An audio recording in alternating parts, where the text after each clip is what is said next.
How you doing out there? Hey, God bless us, everyone. I like to start off with that, and I'll tell you why. God, He's everywhere.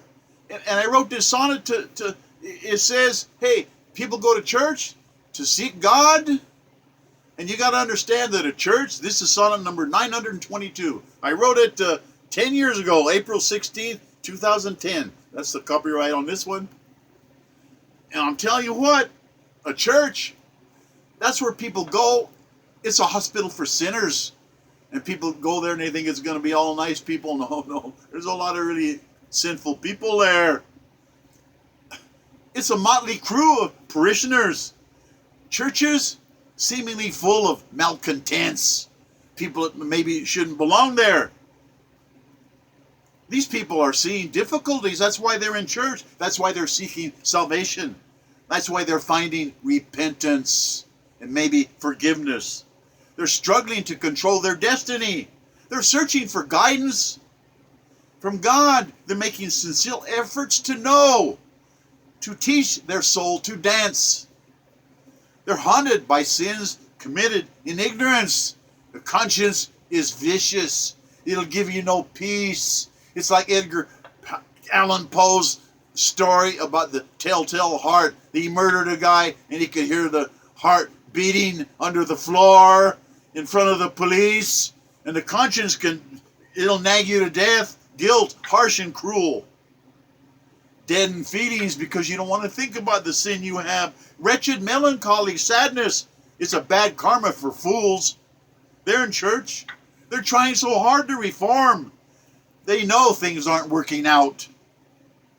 No more lying to oneself. No more trying to live without God. A nagging voice.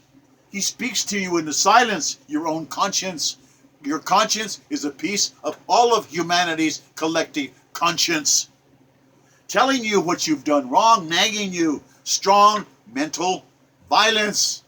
You've got to be righteous. That's why you're here in this lifetime.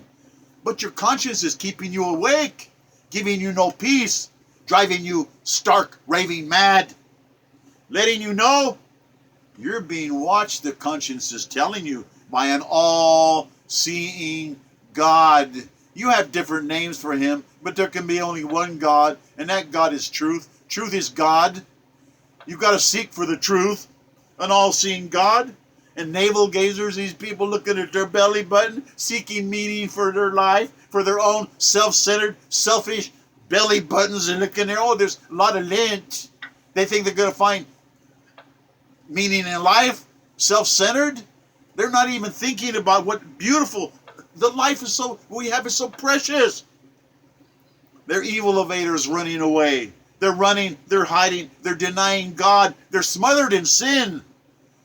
A church of any rational denomination is full of needy souls. They're there because they want help, searching for meaning, searching for God, seeking wise counsel. Salvation of their soul is the goal.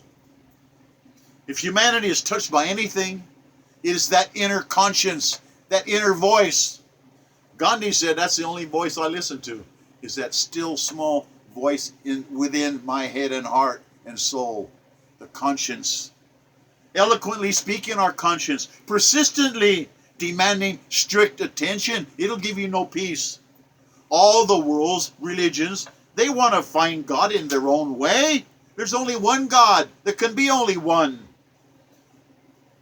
There are all these religions, they're trying to find their road toward the same goal, the same God, Yahweh's pathway, Manitou's pathway, Jah's pathway, Jehovah's pathway, God's pathway, Allah's pathway, Jesus' pathway, Buddha's pathway, Taoism Great's pathway. True believers, all of them, trying to see the truth, seeking the truth, finding God, the truth. What will our fate mandate? Yes, sinners gravitate into congregations, in church. They're trying to embrace each other with hope, and they want to be corrected in things they've done wrong. They want to be righteous. You got to bless a sinner and hate to sin. Their very souls are rising from death. They're trying so hard. But I can't stand this. Child molesters, sex offenders, they're murderers. They come to church. That can't be condoned. They got to change their ways, and they got to do it right away. Defiled priests and pastors, they do that to little kids and little boys and little girls. Their sinful actions, molesting children, pastors, priests, ministers, they must be exposed. A church loses credibility by covering up discovered wickedness. They found out about it, and they don't do anything about that terrible iniquity, that sinful filth, that atrocious blasphemy against God, molesting a little kid. Much depends on sticking with God's rules, and they're not doing it. We demand justice. Accomplice, accessories, they're complicit, they're secretive. All these sinful schemers covering it up. Wickedness must be corrected, not hidden. You got to expose the enablers, the people that are guilty. A hospital for sinners cannot have officials who are sinners. And I'll tell you what, these priests that molest a little boy, a little girl, come here, little boy, I'm going to show you the love of God, and it'll be our little secret. And they murder that child. That child is forever damaged, forever. And those people in church, by God, you better change, and we got to report this to the law and let the courts decide. Because I'll tell you what, they're transferring the priest somewhere else. You have no idea the damage that's done to the Catholic Church. I was raised a Catholic. How dare they? A Catholic priest in my parish had been molesting little boys for 20 years. Okay?